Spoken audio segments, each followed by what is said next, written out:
Bienvenidos a una nueva programación.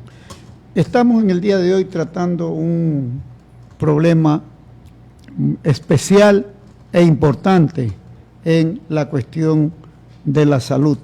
Pero antes debo referirme a una parte, como es costumbre ya de nuestro programa, ¿no? Una parte de la comunidad. Nosotros vemos que la ATM en Guayaquil no cumple verdaderamente su función, porque en cuestión de salud vemos que hay cientos de vehículos de servicio urbano, inclusive la misma Metrovía, que van echando humo cualquier cantidad, 24 horas hay vehículos que están echando humo del diésel mal carburado en la ciudad de Guayaquil, lo que perjudica la salud de los guayaquileños. Y a no dudarlo, ha de ser en todas las ciudades del país que ocurre esto. No hay el control de la debida afinación de los motores para que no estén echando humo todo el día. Esa es la apreciación negativa que tenemos del servicio que presta la ATM, que no controla esta situación. Seguimos con la presencia de la compañera señora Jen Escarrubio, presidenta de la Federación Nacional de Empleados y Trabajadores de la Salud del Ecuador. Con ella vamos a analizar el problema salubrista, vamos a analizar la cuestión de la crisis terrible que vive el sistema hospitalario ecuatoriano. Compañera, bienvenida. Buenos días, compañero Walter, agradeciéndole primero a Jehová Dios porque nos permite estar en este espacio, a la UNP porque abre las puertas para que podamos intervenir y decir lo que está pasando, en este caso, a nivel de salud. Y refiriéndome a lo que usted dice, que la ATM no interviene en ese problema sobre la cuestión de la contaminación, porque eso es contaminación. Claro.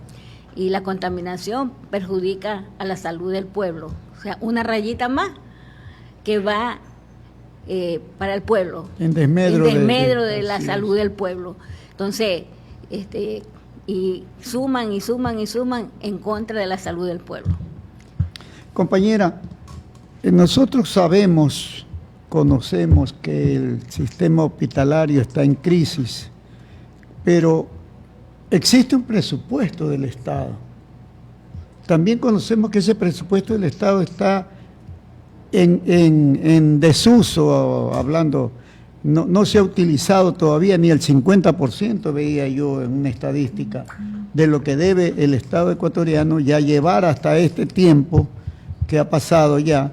Debería ya llevar por lo menos el 80, el 85% de utilización de los recursos que se asignan en el presupuesto. ¿Qué ocurre con esto?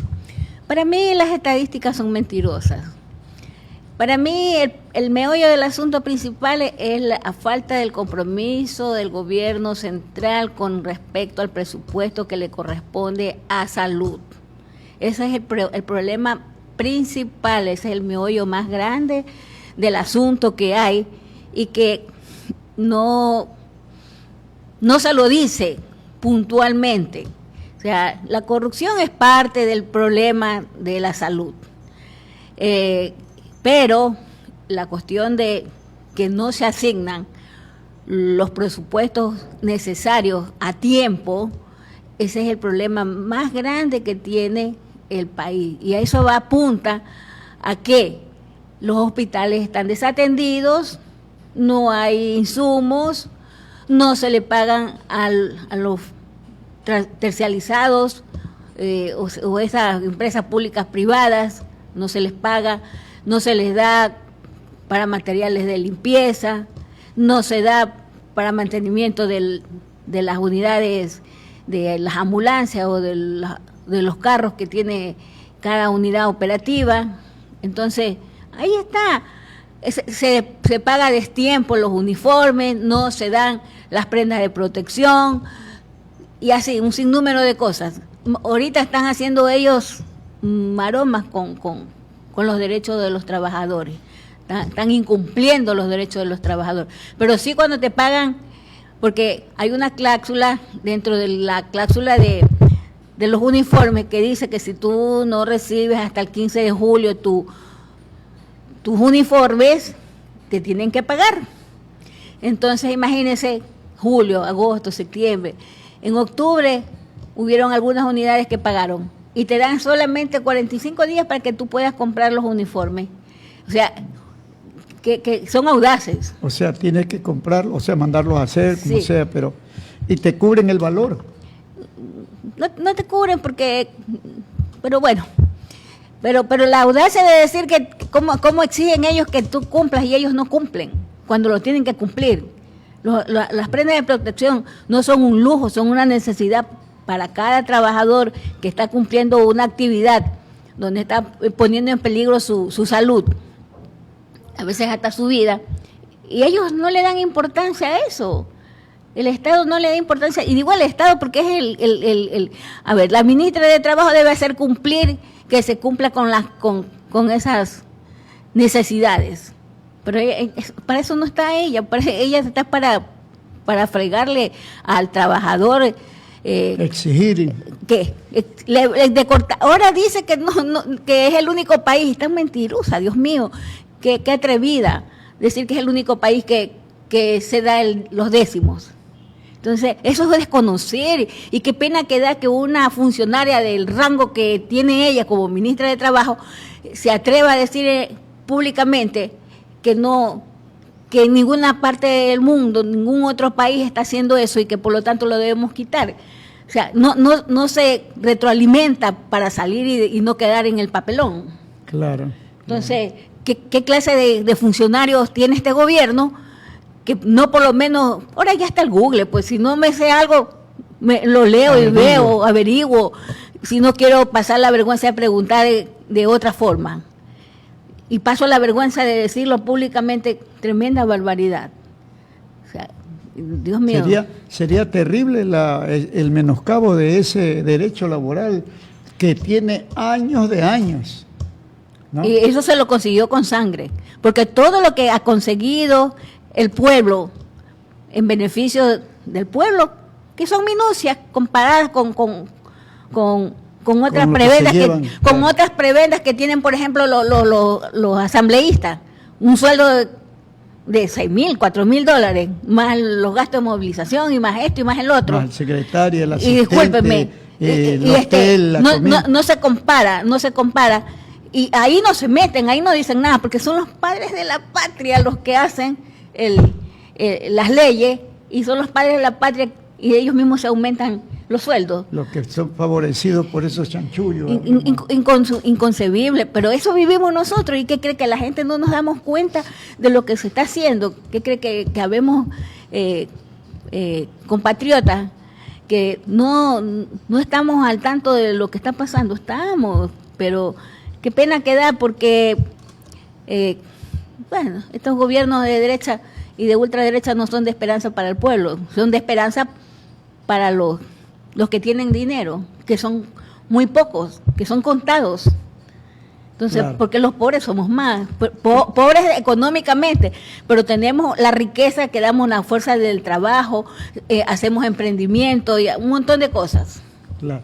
Compañera, en la cuestión de los insumos médicos, ¿cómo se arregla esta situación de que no hay las pastillas, no hay la inyección, no hay el reactivo en el laboratorio? Pero eso es medicamento, las pastillas, esas cosas son medicamentos. Esto? A ¿Qué ver, pasa con ¿se acuerda que yo le dije creo que hace unos 3 meses atrás, creo, en un programa aquí mismo, que esa famosa comisión era solamente para distraer el tiempo y para quedar en nada, para que esa comisión, para que esa comisión tenga por ahí gastos de movilización, gastos de aquí, gastos de allá, que genera gasto en lugar de resolver el problema de la medicina, de los insumos dentro de los hospitales. ¿Sí o no? Yo le dije. Sí, recuerdo. Y seguimos en lo mismo, que no hay, ¿por qué? Porque no hay presupuesto. No hay porque están retaseando el presupuesto para la salud, o sea, para ellos la salud no es importante, porque va apuntado a que lo quieren privatizar. Entonces, imagínese usted, con una salud como está. Precaria. Entonces, ¿qué están haciendo? Buscando que por ahí alguien se enferma, para ir a pasar tiempo al hospital, me voy a una clínica y me endeudo, pero tengo a mi paciente en mi casa bueno, ¿no? Claro, mejora. Sí. Entonces, pero eso apunta a nada más a que privatizar la salud, privatizar los servicios básicos, salud, educación. ¿No ve cómo están diciendo que ya la educación solamente es obligatoria en el colegio, hasta el colegio? Y que en la universidad usted vea cómo hace. Cada cual vea cómo se prepara. Sí.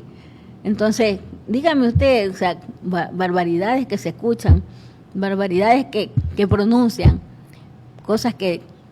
Claro, o sea, vamos al Ecuador del futuro, pero con menos derechos, pues, ¿no? Con menos servicios para... ¿Futuro para quién? Futuro para los empresarios, pero para el pobre... Un futuro doloroso, lleno de miseria y angustia. Y claro. es lo que la mayoría de la gente no quiere. Busca un trabajo para prosperar, no para que le... Por ejemplo, el trabajo por hora. A mí me parece horrendo que un hombre con pensamiento claro o una mujer con pensamiento claro diga así es lo mejor que hay el trabajo ahora, por hora. Discúlpeme, ¿qué se pierde allí? No va a haber estabilidad, no va a haber vacaciones, no va a haber décimos, no va a haber seguridad social, no va a haber nada. Porque si al patrón no le da la gana, me contrata 4 horas. ¿Cuánto vale cada hora? $1.99. Póngale que redondeando y que sea benevolente el patrono me pague $2. Lo que voy a hacer en las 4 horas son $8. ¿Y cuáles son los beneficios? ¿Tendré vacaciones después? El otro día yo la vi a la ministra en una entrevista que le decía Pepe, no me acuerdo el apellido del compañero, y las vacaciones, no sabía qué decir. No sabía qué decir porque es que si usted tiene un trabajo donde tiene dependencia, usted va a tener al año sus 15 días de vacaciones. Claro, pero si usted tiene un trabajo por hora, que donde me contratan 4 horas, mañana me pueden contratar 10, pasado me pueden contratar 12, pero eso no va contando para vacaciones, pues. Eso no va acumulando. Claro. No, eso no va contando para vacaciones, porque ¿a dónde está el documento donde que me voy a trabajar por hora, pero me van a pagar con todos los beneficios? Ellos no dicen eso, pues. Ellos solamente miran aquí por hora, o sea, quiere que la gente, los jóvenes se ilusionen, si voy a trabajar y sus beneficios, y cuando ya esté ese viejo, ¿quién va a ver cuál es la seguridad social de él? Claro. Si yo conozco a profesionales, a personas que son hasta mayores que mí y no tuvieron la idea de asegurar su vida, de asegurar sus años, asegurar su salud, y nunca quisieron aportar al seguro social.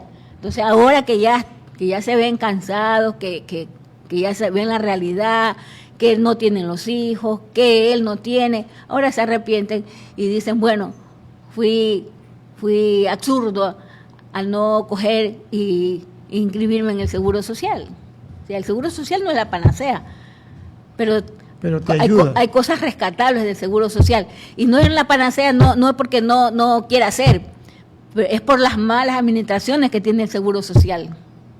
Entonces, caen en esos vacíos de que no, por ejemplo, en salud, que no dan una salud pronta, sino que a 3, 4 meses, que no hay medicación. Y ahí yo no entiendo, de verdad que yo no entiendo, porque el Seguro Social se maneja con aportes de los trabajadores y del patrono, y no debe estar a expensa de lo que le compra o no le compra el gobierno. O sea, es la metida de mano del gobierno donde algo que no es de ellos, sino de los trabajadores. Claro, claro. Compañera, ahora, ¿cómo quedamos cuando yo recuerdo hace algunos años que, por decirle algo, si se reclamaba en el Hospital del Guasmo, que es uno de los perjudicados en esta cuestión de la crisis, ¿no?, los trabajadores armaban un paro y se reclamaban? ¿Ya? Pero ahora, ¿cómo se reclama? Bueno, cuando vino el satanizador, el famoso, el satanizador de las huelgas, o sea, yo no puedo decir lo contrario, que a lo mejor había un divorcio porque no se entendía también el accionar de los trabajadores para conseguir presupuesto, para conseguir situaciones que se daban en torno al manejo de la parte económica de una u otra institución. Entonces se hacía la huelga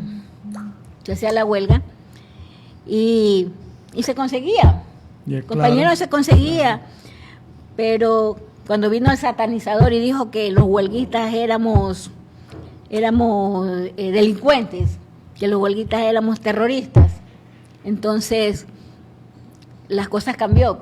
Claro, es que el hombre pensó quedarse 100 años ahí, pues no. Claro. Entonces, serio, el hombre pensó quedarse 100 años allí y dijo, bueno, aquí las cosas van a ser diferentes. Pero ahora tenemos otro panorama, tenemos otro escenario para actuar. Entonces, usted reclama y no puede hacerlo, primeramente porque los compañeros hoy por hoy, las bases, tienen miedo de que se los de los despidos.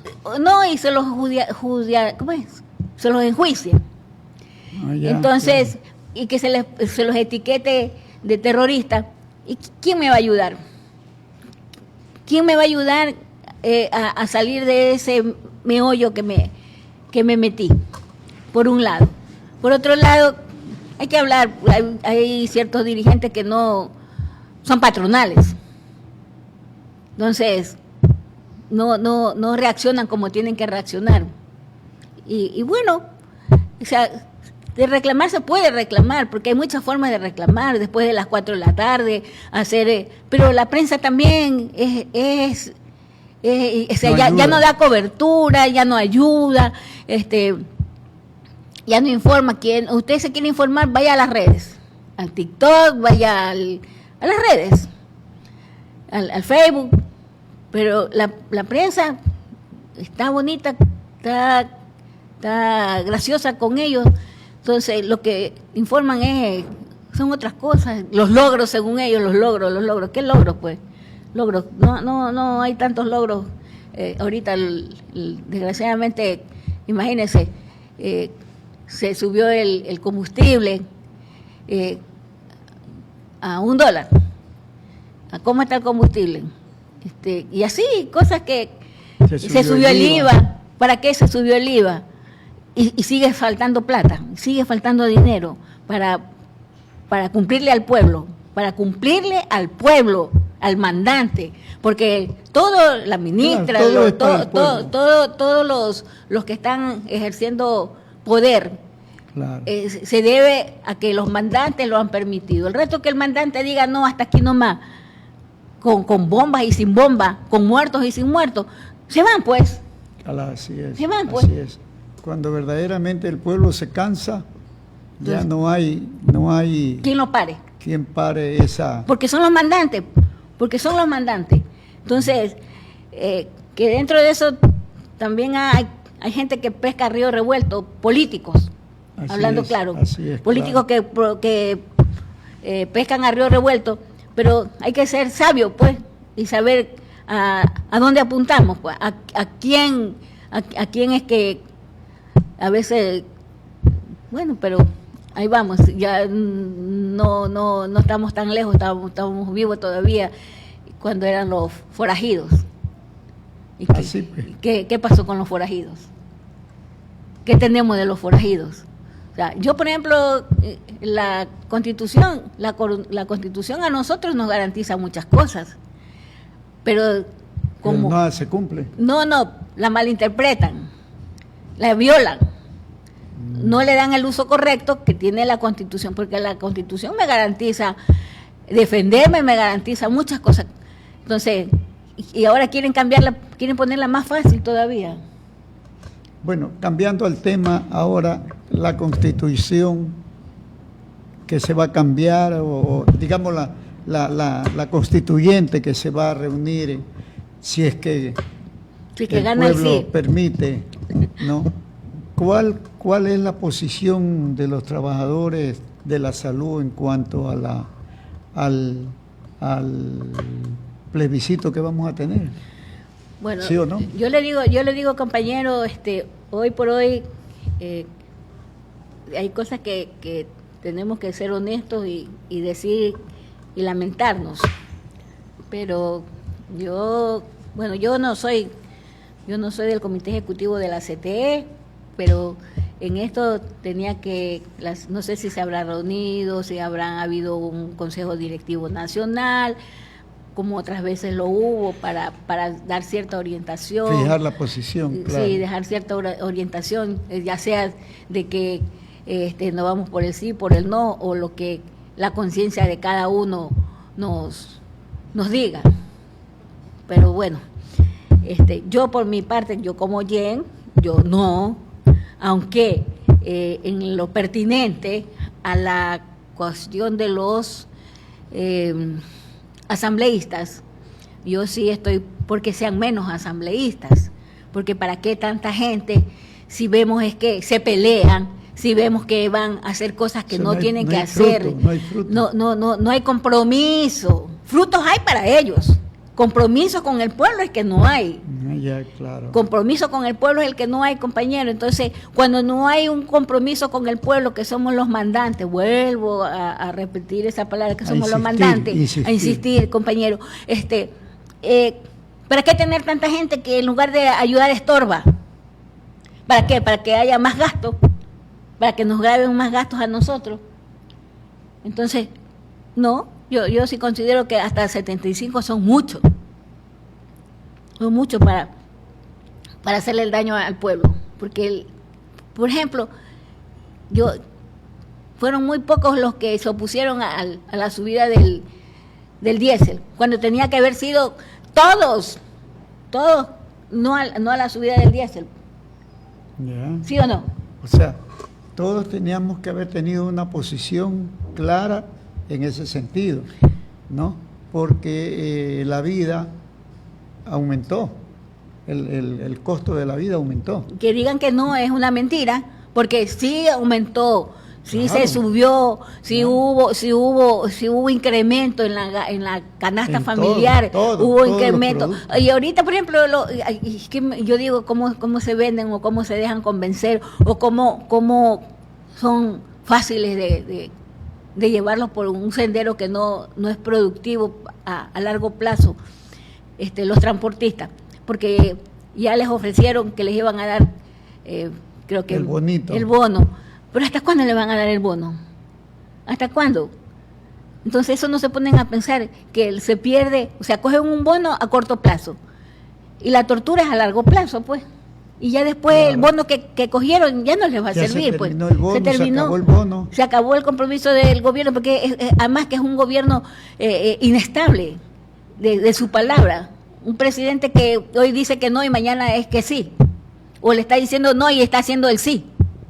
Claro. Entonces, no hay seguridad con esa persona, no hay seguridad con ese gobierno que mantenga su palabra.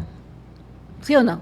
Claro, sí es. Porque en campaña, aunque yo no le creía su campaña que no iba a subir el combustible, que no iba a subir el IVA, que más vale lo iba a bajar, que esto, que el otro, que parecía... y no cumplió nada, no ha cumplido nada. Que iba a mejorar la salud, no ha mejorado la salud, que iba a mejorar la educación, no ha mejorado la educación, compañero. ¿Qué le parece, compañera, a los trabajadores que se quite el billetito que se le da a los partidos políticos? Yo, que se les quite, porque, por ejemplo, le damos ahorita el partido de gobierno ha cogido plata y no me va a decir que no, que ha cogido plata para hacer la campaña, que no recibió para la campaña. ¿Y de dónde es esa plata? ¿Acaso que es de sus amigos? Es del pueblo. Es de las contribuciones que hacemos. Ahí están la parte de los impuestos que subieron. Ahí están. ¿Sí o no? Claro. Entonces, discúlpeme, ¿para qué? ¿Para que nos frieguen la vida? Ese gobierno que está haciendo de presidente y de todas esas cosas, ¿acaso que no nos da cosas que no nos da? Más vale nos quiere quitar y nos quita. Y ¿cómo vamos? No, que cada quien vea cómo se hace su campaña. Si igual hay queja de que los narcotraficantes les dan para las campañas. Así porque es, todavía la voz popular dice eso. Y las noticias, porque se oye que tanta cosa. Discúlpeme. Claro. O sea, decía el refrán, cuando el río suena es porque piedras trae. Y con la nueva constituyente se calmarán los delitos, la delincuencia, la inseguridad. La inseguridad no se va a calmar hasta que el pueblo no se levante. La injusticia no se va a calmar hasta que no haya conciencia de lo que se hace, compañero, hasta que no vengan jueces probos, dignos y convencidos de que tienen que hacer su labor como la tienen que hacer, cuando la tengan que hacer, cuando la corrupción no se campee en la función judicial. Discúlpeme, o sea, ahí se acabará, pero eso está bien lejos de hacerlo. Sí hay gente digna, sí hay gente proba, sí hay gente consciente de lo que hace, de lo que dice y de cómo actúa, pero la gran mayoría se ha enfermado, ha dejado principios a un lado, ha dejado cosas dignas a un lado por el metal. Entonces sí, el metal es necesario, pero no indispensable, y yo no creo que por medio del metal a manchar mis principios, mi nombre, pues. Claro. ¿Estudiar para qué? Estudiar tantos años como abogado, para ser jurisconsulto, ser doctor en jurisprudencia, ¿para qué? Para cometer esos errores garrafales. Yo creo que no, compañero. Claro, como decía mi abuelo, estudia Derecho para que andes chueco. ¿No? Entonces, estudia Derecho para que andes chueco. Así es que, bueno, compañera Jens, hemos llegado al final de un nuevo programa de Ecuador Rebelde. Estas puertas están siempre abiertas para los compañeros trabajadores de la salud que representa usted y para todos aquellos compañeros que tienen algo que denunciar, algo bueno que informar también.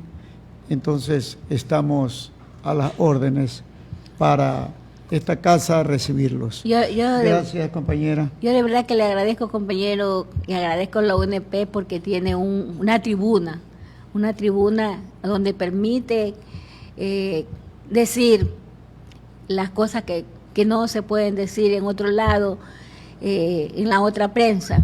Entonces, como en todos lados hay prensa corrupta, pero aquí no, aquí hay cero corrupción en ese sentido, porque nadie te está dando un libreto, sino que tú dices lo que lo que se tiene que decir, lo que vivimos a diario, lo que sentimos, y es lamentable que de tanta prensa que haya, solamente sean muy pocos los que se comprometen con la realidad del pueblo, del trabajador, del emprendedor, de las personas que se buscan al día a día para sobrevivir. Ya no se vive, se sobrevive.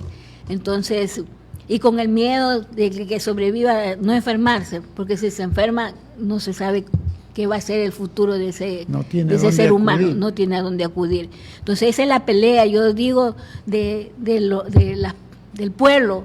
Debe pelear lo que le corresponde. Los hospitales no son del gobierno, los hospitales son del pueblo, las escuelas no son del gobierno, son del pueblo, compañeros.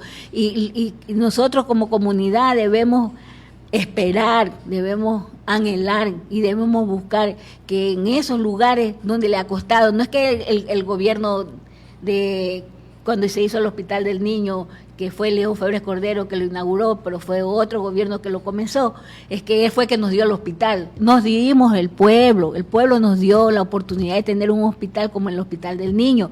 Y entonces, por eso debemos luchar, porque ese hospital trabaje los 365 días del año por la salud, defendiendo la salud de los niños, y así en todos los hospitales, defendiendo la salud de quien la necesita. Cuando nosotros como pueblo adoptemos esas características y adoptemos esa conciencia de que no es que nos regalan, sino que nos corresponden atendernos bien, y que nosotros debemos poner un granito de arena luchando para que sea mejor, las cosas cambiarán. Bueno, es verdad, compañera, porque todo es por el pueblo y para el pueblo. Eso nos cuesta a nosotros nuestro dinero. Toda la administración pública nos cuesta nuestro esfuerzo, nos cuesta nuestra dedicación. Y entonces por eso es que tenemos nosotros que luchar para que todo esté funcionando 100%. Así es que gracias, compañera, por su visita. Estamos gracias a usted. A las órdenes siempre, como usted pues nos ha indicado, con la información veraz, oportuna, sin libretos y como debe de ser la información. Gracias, su gentil atención, hasta una nueva oportunidad.